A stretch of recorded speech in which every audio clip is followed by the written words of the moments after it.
जय हिंद बच्चों। आज हम पढ़ेंगे कक्षा 8 का हिंदी व्याकरण का पाठ 27 पद परिचय। आइए जानते हैं पद परिचय। देखिए, पद परिचय को जानने के लिए ये निम्नलिखित बातें हमें जाननी आवश्यक हैं कि किस तरह से हम पद का परिचय दे सकते हैं। सबसे पहले हमें ये पता है, हमने पहले पढ़ा है कि शब्दों की रचना वर्णों के सार्थक मेल से होती है। वर्ण क्या है? वर्ण है अ से लेकर ज्ञ से ज्ञानी तक ये वर्ण हैं। वर्णों को जब हम मिला देते हैं, जैसे आ स्वर है, स्वर के साथ हमने म व्यंजन मिला दिया तो क्या बन गया? आम, है ना। तो अब ये इसका अर्थ निकल रहा है कि आम एक फल है। आम बोलते ही हमारे मन में एक चित्र आ जाता है कि आम एक फल होता है और रसीला होता है, उसको हम खाते हैं, तो उसका एक सार्थक अर्थ निकल रहा है। वर्णों को जब हमने मिला दिया, ऐसे ही हमने मिलाया कलम, कलम, तो कलम भी हमें पता है कि पेन है, कलम जिससे हम लिखते हैं, है ना। और अगर हम उनको उल्टा जोड़ें तो उसका कोई अर्थ नहीं निकलेगा, ठीक है। माँ आ आम का उल्टा हो गया, तो माँ आ का कोई अर्थ नहीं निकल रहा है, ठीक है ना। तो शब्दों की रचना किससे होती है? वर्णों के सार्थक मेल से होती है। शब्द बन गए, ठीक है। ऐसे ही शब्दों के सार्थक मेल से वाक्यों की रचना होती है। अब छोटे छोटे शब्द दिए हुए हैं कि मैं जाऊंगा आज बाजार, तो ये क्या है? शब्द हैं छोटे छोटे, और ये शब्द सही क्रम में नहीं है। अगर हम इसे कहेंगे तो अब ये क्या है कि शब्दों के सार्थक मेल से, शब्दों को जब हम सार्थक माने उसका कोई अर्थ निकलेगा तो उससे वाक्य की रचना होगी, वाक्य बनेगा। तो एक वाक्य कैसे बनेगा? जब हम कहेंगे मैं आज बाजार जाऊंगी या जाऊंगा, तो ये एक वाक्य बन गया, मैं आज बाजार जाऊंगा। तो ये सार्थक मेल हो गया इनका शब्दों का, इसलिए इसकी एक अर्थ जो है हमें समझ में आ रहा है कि हाँ क्या कहना चाह रहे हैं। तो ये वाक्य की रचना हो गई, ठीक है। तो वाक्य आप समझ गए कि वाक्य कैसे बना? शब्दों के सार्थक मेल से। छोटे छोटे शब्द हैं। शब्द किससे बने? वर्णों के मेल से। शब्द किससे? वर्णों के सार्थक मेल से बने। और वाक्य किससे बना? शब्दों के सार्थक मेल से बना, ठीक है। अब क्या हुआ? शब्द जब वाक्य में प्रयुक्त होते हैं तो वह पद कहलाते हैं। पद किसे कहते हैं? अब शब्द जो है, शब्द स्वतंत्र शब्द है तो वो शब्द कहलाएगा, लेकिन जब उस शब्द को हम वाक्य में प्रयोग करेंगे तो वो पद बन जाता है, ठीक है, पद कहलाता है। तो पद परिचय के अंतर्गत वाक्य में प्रयुक्त प्रत्येक पद का अलग अलग पूर्ण परिचय दिया जाता है। पद परिचय में क्या होता है कि प्रत्येक पद का वाक्य में जो भी शब्द प्रयुक्त हुए हैं उनका अलग अलग हमें परिचय देना होता है। परिचय देना होता है कि हमें ये बताना होता है कि ये जो शब्द है वो कैसा शब्द है, वो संज्ञा है, सर्वनाम है, विशेषण है, या क्रिया शब्द है वो, या क्रिया विशेषण शब्द है, समुच्चय बोधक शब्द है, या संबंध बोधक शब्द है, या विस्मयादि बोधक शब्द है। तो इन सब में से हमें ये बताना होता है, ठीक है, कि ये शब्द कौन सा शब्द है। तो उसमें वाक्य में जितने भी शब्द प्रयोग किए गए हैं, जब वाक्य में प्रयोग किए गए हैं तो वो पद बन गए हैं, ठीक है। तो पद का हमें परिचय देना है कि अलग अलग शब्द के बारे में हमें बताना है कि ये कौन सा शब्द है। शब्द ये संज्ञा शब्द है या सर्वनाम है, विशेषण है, क्रिया है, उसके बारे में हमें परिचय देना होता है। इसमें पद का भेद, उपभेद, लिंग, वचन, पुरुष, कारक आदि का परिचय दिया जाता है, ठीक है ना। इसमें हमें क्या बताना होता है कि संज्ञा है तो संज्ञा का कौन सा भेद है, या सर्वनाम है तो सर्वनाम का कौन सा भेद है, ठीक है ना। ऐसे ही उपभेद कौन सा है।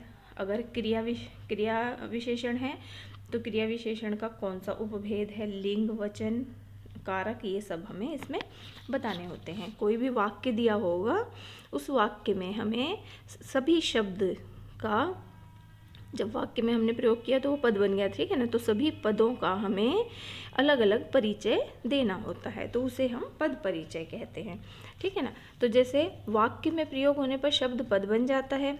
पद की प्रकृति का परिचय देना, ठीक है, उसकी भूमिका के बारे में बताना तथा उसका अन्य पदों से संबंध बताना पद परिचय कहलाता है, ठीक है। अब इतना आपको समझ में आ गया होगा, ये सारी सारी चीज़ें ये समझ में आ गई होंगी। अब आगे देखते हैं। अब पद परिचय की परिभाषा कैसे बना सकते हैं कि वाक्य में प्रयुक्त पदों का व्याकरणीकरण परिचय ही पद परिचय कहलाता है। इसमें आपके इस तरह से परिभाषा दी है, ठीक है। और क्या क्या कह सकते हैं हम, पद की भूमिका तथा उसका अन्य पदों से संबंध बताना पद परिचय कहलाता है। अब आप समझ गए होंगे कि पद क्या है, ठीक है। शब्द स्वतंत्र शब्द है, शब्द को जब हम वाक्य में प्रयोग करते हैं तो वो पद बन जाता है, ठीक है। तो वाक्य में प्रयुक्त पदों का व्याकरणीकरण परिचय ही पद परिचय कहलाता है।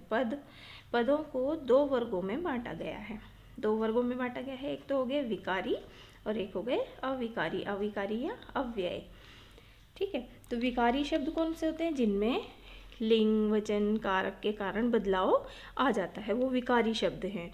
विकारी शब्द कौन से होते हैं, संज्ञा सर्वनाम विशेषण और क्रिया, ये विकारी शब्द होते हैं। अविकारी शब्द या अव्यय कौन से होते हैं, जिनमें लिंग वचन कारक के कारण बदलाव नहीं आता है, वो अविकारी शब्द होते हैं। वो कौन कौन से होते हैं, क्रिया विशेषण, समुच्चय बोधक, संबंध बोधक, विस्मयादि बोधक और निपात। निपात आपके इसमें नहीं दिए हैं। पद परिचय में बस हमें चार भेद बताने हैं। अविकारी शब्द कौन कौन से, क्रिया विशेषण, समुच्चय बोधक, संबंध बोधक और विस्मयादि बोधक, ये बताने हैं, ठीक है। तो अब हम सबसे पहले विकारी शब्द के बारे में पढ़ेंगे। विकारी शब्द क्या है। विकारी का पद परिचय, संज्ञा का पद परिचय, ठीक है। विकारी शब्द में क्या आ गए, संज्ञा,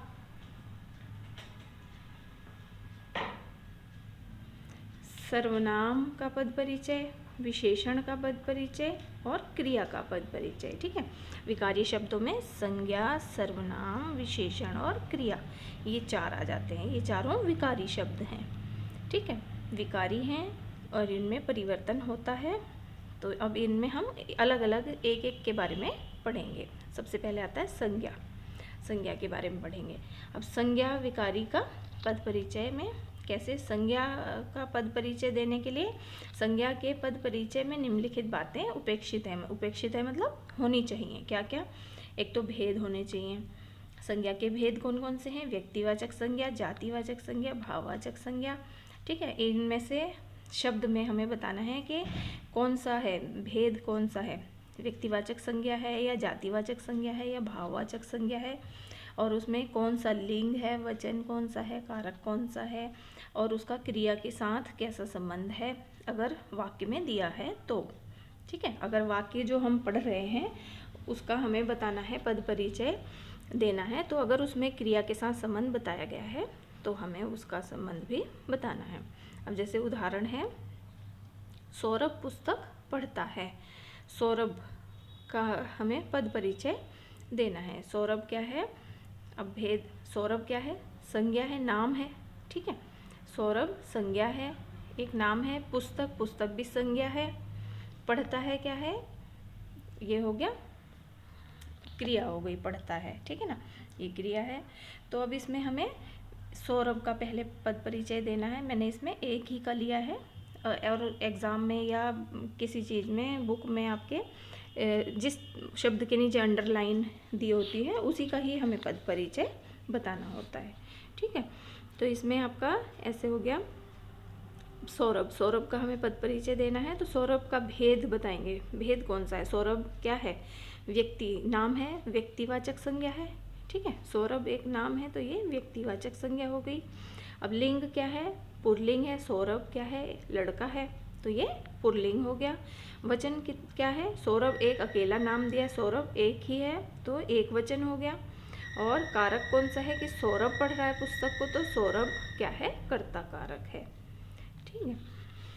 अब इसमें ये पढ़ता है, ये क्रिया है, क्रिया के साथ संबंध क्या है कि वो संबंध बताना है कि ये सौरभ पुस्तक को पढ़ रहा है, तो सौरभ पुस्तक के साथ संबंध दिखाया जा रहा है कि पुस्तक पढ़ रहा है, पुस्तक को पढ़ रहा है, ठीक है। तो ये हो गया संज्ञा का पद परिचय। इस तरह से हमें पद परिचय देना है। दूसरा आ जाता है आपका सर्वनाम का पद परिचय। सर्वनाम का पद परिचय कैसे, सर्वनाम के पद परिचय में निम्नलिखित बिंदु उपेक्षित हैं। ये बातें होनी चाहिए क्या? एक तो सर्वनाम के भेद। सर्वनाम के भेद कौन कौन से हैं? पुरुषवाचक, पुरुषवाचक में उत्तम, मध्यम और अन्य पुरुष होता है, ठीक है। फिर निश्चयवाचक, अनिश्चयवाचक, संबंधवाचक, प्रश्नवाचक, निजवाचक, 6 भेद हैं, ठीक है। सर्वनाम के 6 भेद हैं। तो ये भेद हो गए सारे। फिर लिंग, वचन और कारक भी हमें इसमें बताना है। तो अब यहाँ पर उदाहरण आ गया। अब ये दोनों बताने हैं हमें। इसके नीचे अंडरलाइन है। तो हम अपने घर के सामने खेलते हैं, ठीक है। अब हमें जिसके नीचे अंडरलाइन होगी उसी का ही पद परिचय देना है हमें, ठीक है। तो हम क्या है? सर्वनाम है। कौन सा? उत्तम पुरुष, ठीक है। हम कौन सा सर्वनाम है? उत्तम पुरुष, पुरुषवाचक सर्वनाम का उत्तम पुरुष, ठीक है। अब हम क्या है? हम में तो बहुत सारे होते हैं, तो ये वचन कौन सा है? बहुवचन है, ठीक है। लिंग क्या है? हम खेलते हैं, पुल्लिंग है। अब इसमें हम यहाँ देख सकते हैं कि ये खेलते हैं दिया गया है, तो ये क्या है? पुल्लिंग शब्द है, पुल्लिंग है। और हम क्या हैं? ये हम के बारे में बताया जा रहा है, तो इसलिए ये कर्ता कारक है।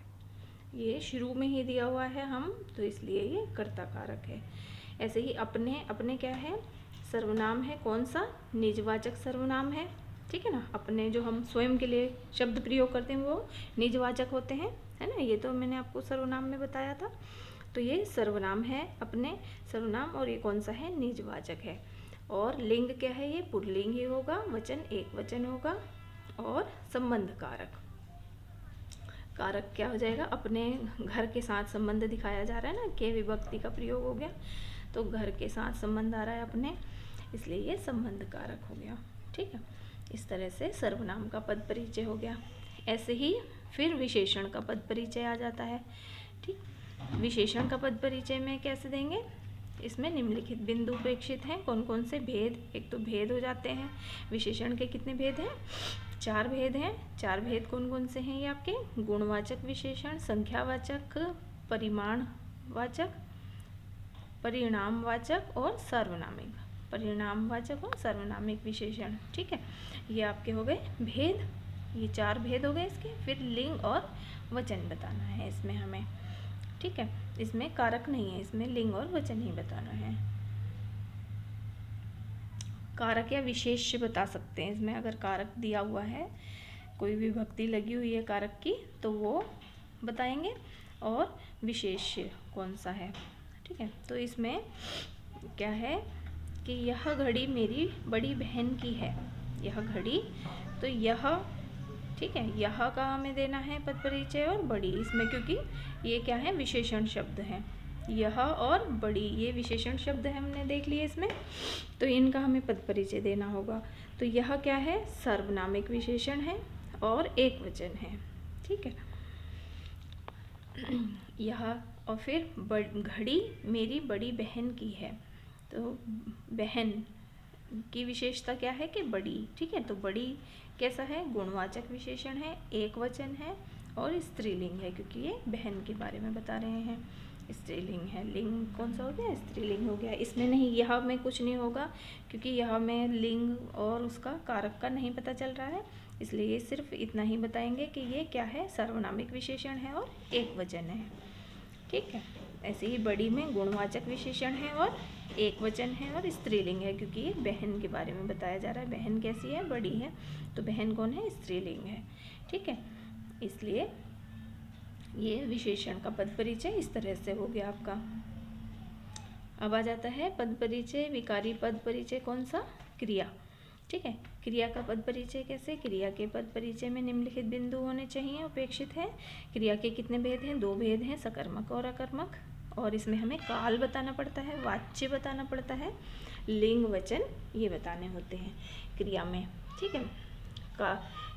क्रिया का भेद कौन सा है? लिंग, वचन, ठीक है, पुरुष, धातु, काल और वाच्य, कर्ता या कर्म का संकेत कौन सा दे रहा है, तो ये सब हमें इसमें बताने होते हैं। तो उदाहरण क्या है? दादी जी भगवत गीता पढ़ रही थीं। अब इसमें क्रिया शब्द क्या हो गया? क्रिया क्या है? पढ़ रही थी, ठीक है ना। क्रिया शब्द क्या है? पढ़ रही थी। तो अब यहाँ पर पढ़ रही थी का हम पद परिचय देंगे। पद परिचय पढ़ रही थी, क्या है, सकर्मक क्रिया है, ठीक है ना, सकर्मक क्रिया है। और क्या है, थी आया है तो ये भूतकाल हो जाएगा। और दादी जी के बारे में बताना तो इसलिए ये स्त्रीलिंग है, कर्तृवाच्य है, ठीक है, दादी जी हैं तो कर्तृवाच्य है, एक वचन है और अन्य पुरुष, ठीक है। ये इस तरह से इसका हमने पद परिचय दिया, पढ़ रही थी का। अब इसमें देखिए, इसमें सभी का पद परिचय दिया हुआ है। किस तरह से, वह घर मेरे छोटे भाई आनंद का है। अब इसमें है, ये पद हैं, ये अलग अलग हो गए ना, ये छोटे छोटे ये शब्दों से मिलकर ये वाक्य बना, तो अब ये इनको हम पद कहेंगे और ये अलग अलग कर दिया हमने, 1 2 3 4 5 6 7, ठीक है। वह, ठीक, फिर घर मेरे छोटे और ये भाई आनंद का, ठीक है, और है, ये हो गए, ये अलग अलग पद बन गए, ये पद हो गए। अब इनका परिचय देना, परिचय कैसे देंगे, वह क्या है, सार्वनामिक विशेषण है, ठीक है, वह सार्वनामिक विशेषण है। और क्या है, पुल्लिंग है, एक वचन है, विशेष है घर, इसका विशेष क्या है, घर, ठीक है। अब घर क्या है, जातिवाचक संज्ञा है, पुल्लिंग है, एक वचन है और कर्ता कारक, कारक कौन सा हो गया इसमें, कर्ता। फिर मेरे, मेरे क्या है, निजवाचक सर्वनाम है, पुल्लिंग है, एक वचन, संबंध कारक, संबंध दिखा रहे हैं ना, घर के साथ संबंध दिखा रहे हैं तो संबंध कारक है, भाई से संबंध है इसका, ठीक। ऐसे ही छोटे, छोटे क्या है, गुणवाचक विशेषण है, एक वचन है, पुल्लिंग है, विशेष्य क्या है, भाई, विशेष इसमें भाई है। भाई, भाई कैसा है, जातिवाचक संज्ञा है, पुल्लिंग है, एक वचन है, संबंध कारक है, ठीक है। ऐसे ही आनंद का, आनंद क्या है, नाम है, व्यक्तिवाचक संज्ञा हो गया, पुल्लिंग है, एक वचन है, संबंध कारक है इसमें, ठीक, एक दूसरे से संबंध दिखाया जा रहा है इस वाक्य में। अब है क्या है क्रिया है, सामान्य वर्तमान काल है, पुल्लिंग है, एक वचन है, इसका पूरक आनंद का है, ठीक है। ये पूरा वाक्य किससे बन रहा है, आनंद का है, माने ये वह घर जो है आनंद का है, ये पूरक शब्द बन रहा है, ठीक है। तो ये अब आपको समझ में आया कि किस तरह से पद परिचय देना है, कि हर शब्द का अगर पूछा जाए तो इस तरह से शब्द परिचय, पद परिचय देंगे। अगर वाक्य, पूरे ही वाक्य का परिचय पूछा जा रहा है कि इसमें पूरे वाक्य का पद परिचय दीजिए, ठीक है, प्रश्न दिया जाएगा कि पूरे पद का, पूरे वाक्य का पद परिचय दीजिए, तो हम इस तरह से पद परिचय बताएंगे इसका। और अगर किसी शब्द के नीचे अंडरलाइन लगी हुई है कि इस शब्द का पद परिचय दीजिए, तो हम सिर्फ उस शब्द का ही पद परिचय बताएंगे। तो उसमें पद परिचय अब आपको समझ में आया होगा कि हमें पद परिचय में क्या क्या चीज़ें बतानी होती हैं, कि पहले हमें वो शब्द देखना है कि वो शब्द क्या है, संज्ञा है या सर्वनाम शब्द है, विशेषण शब्द है या क्रिया शब्द है, और उसमें लिंग, वचन, कारक कौन सा है, ये सब चीज़ें हमें देखनी होती हैं, ठीक है। तो वो हमें सब बताना होता है, क्योंकि उसमें कारक की विभक्ति भी लगी होती है, लिंग भी पता चलता है कि कौन सा लिंग है, स्त्रीलिंग है, पुल्लिंग है, ठीक है। तो ये सारा हमें बताना होता है, तो उसको हम पद परिचय कहते हैं। आशा करती हूँ ये आपको विकारी शब्द का पद परिचय समझ में आ गया होगा। धन्यवाद। अब अविकारी शब्द का पद परिचय अगली वीडियो में पढ़ते हैं।